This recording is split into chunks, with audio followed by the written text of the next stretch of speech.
Nous allons maintenant, et je suis heureux de l'accueillir chez lui, recevoir un député, pas tout à fait comme les autres. Il a une bonhomie naturelle, il a toujours le sourire. On n'imaginerait pas qu'il a longtemps été inspecteur des finances. Et pourtant, il a été le premier adjoint de Dominique Strauss-Kahn, puis il a été élu à la mairie de Sarcelles le 3 juin 1977. Après les émeutes de novembre 2007 à Villiers-le-Bel, c'est l'une des 4 communes composant la circonscription. Il a axé sa campagne sur la défense des banlieues en se proclamant le porte-parole contre le sentiment d'injustice et de chaotisation. Nous savons que Sarcelles, c'est intéressant aujourd'hui parce que c'est une des villes les plus communautarisées de France.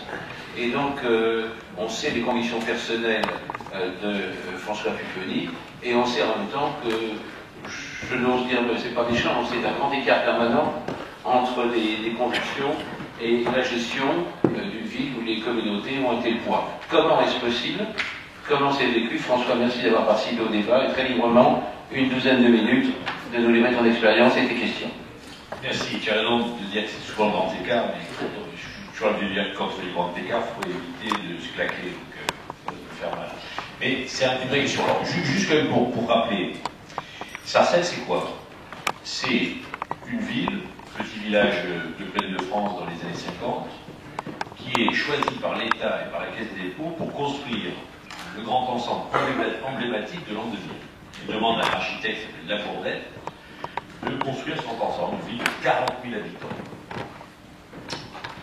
50 ans après, plutôt 30 ans après, ça commence dans les années 80, la difficulté, ce grand ensemble qui est au début le symbole de la mixité sociale, devient un ghetto ethnique et communautaire.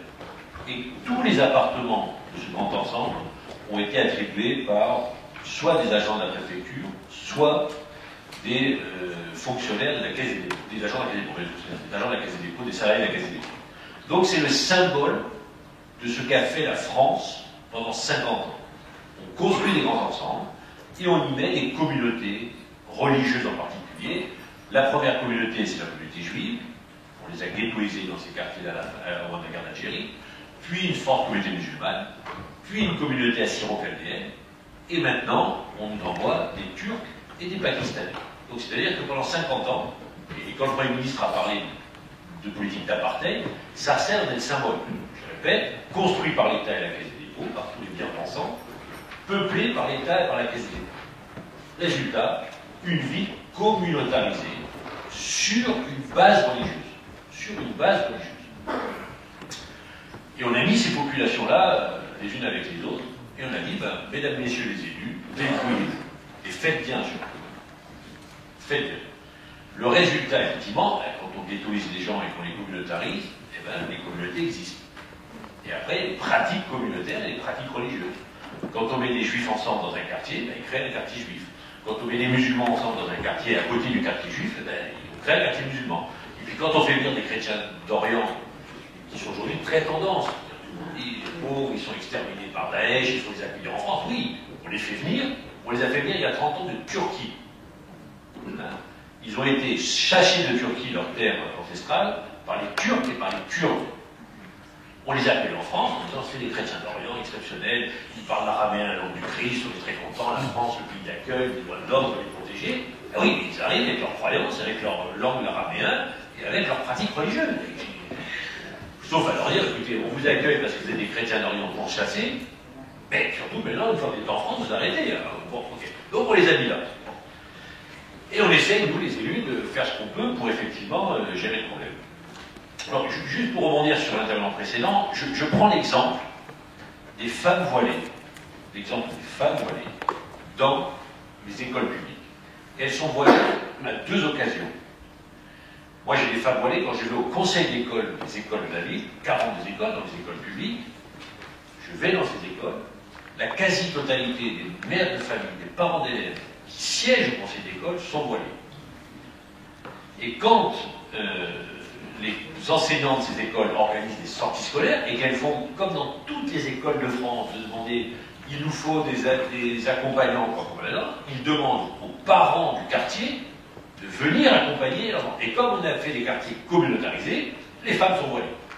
Et là, on leur dit, ah non, attendez, non. Alors, pourquoi c'est compliqué de leur dire non?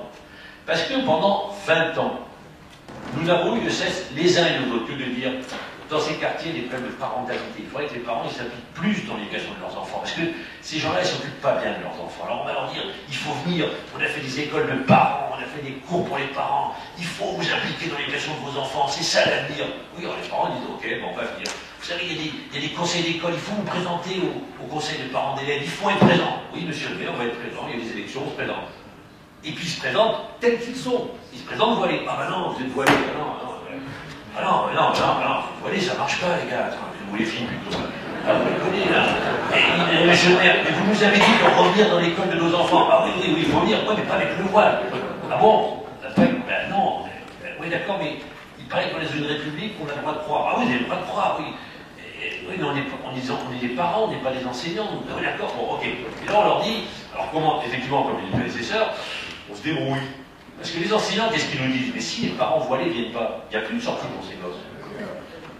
Et donc ces gosses n'auront pas d'accès à la culture. Les sorties, c'est quoi? Les amener au musée du Louvre, leur faire découvrir l'art, l'ouverture sur l'autre, la connaissance. Alors, ah ben non, vous les gamins, non, vous, ces gamins de ces quartiers, pas le droit. Pourquoi? Parce que vos pères sont voilés, donc vous, le musée, c'est pas pour vous. Ah bon? Ou alors, il faudrait que l'éducation nationale paye. Il faudrait que l'éducation nationale paye des intervenants, et bien entendu, là où l'éducation nationale met le plus de moyens, c'est dans les beaux quartiers. C'est pas dans nos quartiers. Quand on fait le total de ce que paye l'éducation nationale, l'école de la République, celle que nous vénérons tous, le coût d'un enfant dans les beaux quartiers est plus élevé pour l'éducation nationale que dans les quartiers les plus défavorisés. Et ça ne pose pas de problème. C'est-à-dire que vous pourrez dire, il y aura moins d'enseignants, moins d'acteurs publics dans les écoles publiques des quartiers riches, parce qu'eux, ils ont peut-être plus les moyens de s'occuper de leurs enfants, et on va les mettre dans les quartiers pauvres. Alors, non, c'est pas question. Bon, c'est ça aussi notre contradiction permanente, notre volonté d'affirmer des grands principes, et dans les faits, ces grands principes, on ne les met pas en place. Et là où ça nous complique les choses, moi j'entends le discours sur qu'il faut être strict, rigoureux, il n'y a pas de problème. Quand on le dit, nos adversaires qui attaquent la République, en particulier les réseaux musulmans les plus extrémistes, ces adversaires, quand on dit ça, s'ils assistent à la réunion de ce matin, ils sautent de joie. Ils sautent de joie en disant on est en train de gagner, ils sont tombés dans le piège. Parce que plus on va être dur sur les principes dont les mères voilées ne peuvent plus accompagner leurs enfants, il ne faut faire aucune concession. Et eux, qu'est-ce qu'ils disent à ses parents? Vous voyez comment la République vous respecte. Donc nous, dans les écoles coraniques que nous ouvrons, on vous accueille. Et nous, on a connu le processus à Sarcelles. Les premiers qui ont quitté l'école de la République, ce sont les Juifs. Il y a 30 ans. Pour deux raisons. L'antisémitisme, leurs enfants agressés. Ils sont allés dans des écoles juives. Les premiers. Les deuxièmes, ça a été toutes les classes moyennes qui restent dans ces quartiers. Parce que le principe, c'est que toutes les classes moyennes parlent beaucoup de mixité sociale, il faut vivre ensemble, mais ils en parlent pour les autres. Eux, ils vivent dans les beaux quartiers, entre eux, souvent de la même couleur, et les leçons, c'est pour les autres. Mais nous, on a le droit de vivre ensemble, entre nous, et les autres, ils vivent ensemble. Sauf que dans ces quartiers, il n'y a plus beaucoup de classes moyennes. Et le peu qu'il reste, où mettent-ils, et quelle que soit leur confession, ou non confession, où mettent-ils leurs enfants? Dans l'école privée catholique de la ville. Donc les classes moyennes, dans l'école privée catholique de la ville. Les juifs, chez les juifs. Il y a tous les musulmans. Et avec ce qu'on est en train de faire, les réseaux fondamentalistes musulmans nous disent super, ils n'ont rien compris, eh bien, nous, on va accueillir nos enfants dans nos écoles. Et si on continue, si on ne fait pas attention, que va-t-il se passer dans 10 ans? Parce que ça, c'est le prochain phénomène. Et bien, dans 10 ans, dans ces quartiers, il y aura les classes moyennes dans les écoles catholiques, les juifs dans les écoles juives, les musulmans dans les écoles coraniques, payés par des réseaux fondamentalistes, je ne vous dis pas, formés par les frères musulmans, tout va bien. Je ne vous dis pas dans quel état on récupérera les gosses en 10 ans. Et ne resteront à l'école de la République que ceux qui ne peuvent pas payer l'école privée, ceux qui ne veulent pas aller chez les juifs, et ceux qui ne veulent pas aller chez les frères musulmans. Voilà. C'est ça qui est en train de se passer. Je ne parle pas de d'imagination. Je vous dis ce qui se passe actuellement. Nous, à Sarcelles, 3 écoles coraniques ouvertes. Alors, comment elles s'ouvrent les écoles coraniques? On achète un local, payé par des fonds étrangers, on ouvre la porte, et on met dessus école coranique, mesdames, messieurs, en toute légalité. N'importe qui dans notre pays ne peut ouvrir une école privée, il n'est pas sous contrat, ils n'ont pas besoin d'argent, ces gens-là. Ils ont tout ce qu'il faut. Ils ouvrent, ils accueillent les enfants qui sont légalement déscolarisés par leurs parents, puisqu'on n'a pas l'obligation d'inscrire les enfants à l'école, et ils les forment. Et moi, je vois tous les jours les services de renseignement qui viennent me voir, qui me disent « Monsieur le maire, voilà, ça craint là-bas. » Ah oui, d'accord, mais il y a une école qui s'est ouverte, là, ça craint. D'accord, et on fait quoi? Et non, on ne peut rien faire. L'éducation nationale devrait de temps en temps aller voir ce qui s'y passe. Le recteur et l'inspecteur d'académie veulent la parler, nous, on n'a pas le temps, c'est compliqué, on ne sait pas faire, ils abandonnent. Et personne ne va les voir. Alors il y a des services de renseignement qui prennent des photos, ceux qui rentrent, oulala, celui qui rentre, il est dangereux, celui-là. Les enfants, ils rentrent et ils sortent régulièrement, et on ne fait rien. Quand on a essayé de trouver des solutions, on nous a dit, voilà, c'est compliqué parce que vous attaquez à 2 principes fondamentaux de la République. C'est liberté de l'association, n'importe qui peut créer une association ouvrière, et liberté de l'éducation. Liberté de l'éducation. C'est-à-dire que n'importe qui peut ouvrir une école, qu'elle est quasiment jamais contrôlée, et s'occuper d'enfants en toute tranquillité.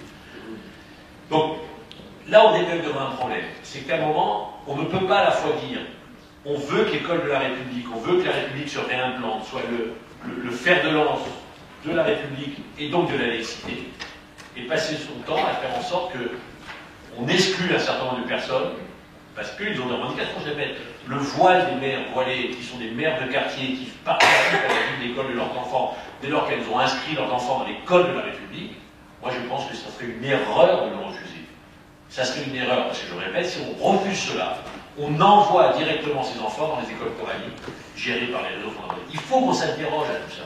Donc moi, ce que je demande, c'est que sur ce sujet-là, on est effectivement, par exemple, attaqué idéologiquement par des gens très compétents, avec des moyens de communication extraordinaires, une volonté de nous mettre à mal, de nous mettre à genoux et de faire tomber la République. Ne répondons pas par une espèce de raidissement sur nos valeurs en disant on va mourir en défendant nos principes, mais on sera. Essayons peut-être d'analyser à chaque fois qu'on prend une décision les conséquences que ça peut avoir. Et je terminerai sur un exemple. On parle beaucoup du voile. Et là, on parle beaucoup du non-financement des crèches associatives. On m'a même dit l'autre jour qu'il ne faut pas financer des associations confessionnelles. Je ne sais pas ce que c'est une association confessionnelle. Parce que les crèches, par exemple, c'est quoi? Ce n'est pas les crèches musulmanes, entre guillemets. Aujourd'hui, les crèches qui sont financées, pour la plupart, sont des crèches juives. C'est quoi une crèche juive? Parce qu'il faut le définir juridiquement. C'est une crèche associative dont la quasi-totalité des responsables sont juifs. Signe religieux de ces responsables des crèches juives, le chapeau. Les grands rabbins, ça fait longtemps qu'ils n'ont pas de kippa, hein. Ils ont un chapeau. Et les femmes juives, elles n'ont pas de voile, elles ont une perruque. Voilà. C'est quoi un signe distinctif religieux dans une crèche associative gérée par une association ouvamiche? Le chapeau, la perruque. On va peut-être faire une loi pour interdire pour de la perruque. C'est quoi un signe? Et on dit, il ne faut pas financer ces crèches, parce qu'elles sont juives. Mais c'est quoi une crèche juive? Une crèche dont les responsables sont juifs et qui n'ont pas de signe religieux distinctif. Sauf un chapeau. On va jusqu'à où? Parce qu'on est focalisé sur le voile. Mais il n'y a pas que le voile. Toutes les religions ont des associations financées des programmes. L'autre jour, on nous a dit, voilà, et donc tout ça, c'est des questions pratiques. Donc moi, ce que je demande, c'est qu'il y a des grands principes, oui, sans problème. Il faut être dur, oui, sans problème. Mais ne soyons pas aveugles. Nous sommes attaqués. Essayons d'apporter la réponse la plus adaptée pour sauver la République et nos valeurs. Et parfois, en essayant de les sauver, on peut arriver à l'effet inverse de ce que l'on veut. Et je terminerai vraiment, par un seul exemple. Moi, un jour, il y a une famille qui avait 2 enfants juifs qui avaient quitté l'école publique et qui étaient partis dans l'école privée. Et qui sont venus me voir en disant, monsieur le maire, nous, dans l'école juive de notre quartier, on n'est pas très contents de l'éducation qu'on nous inculte, on fait un peu trop de Torah. Les résultats ne sont pas là. On aimerait revenir à l'école publique. On aimerait revenir à l'école publique. La seule chose qui nous empêche de le faire, c'est le cachet public. Et moi, je me suis posé la question. Est-ce que ça ne serait pas une grande victoire de la République et de l'école publique que les gens quittent les écoles confessionnelles pour revenir au sein de l'école publique? Est-ce que c'est pas pour que l'école de la République redevienne le lieu du vivre ensemble, ce qu'elle n'est plus aujourd'hui? Ce qu'elle n'est plus aujourd'hui. L'école de la République dans ces quartiers n'est plus le lieu du vivre ensemble. Les religions sont de côté, les classes moyennes sont ailleurs. Il n'y a que les enfants défavorisés, les quartiers défavorisés dans ces écoles-là. Comment fait-on que l'école de la République redevienne le lieu du vivre ensemble? Je pose une question, mais j'attends avec attention la réponse. Merci.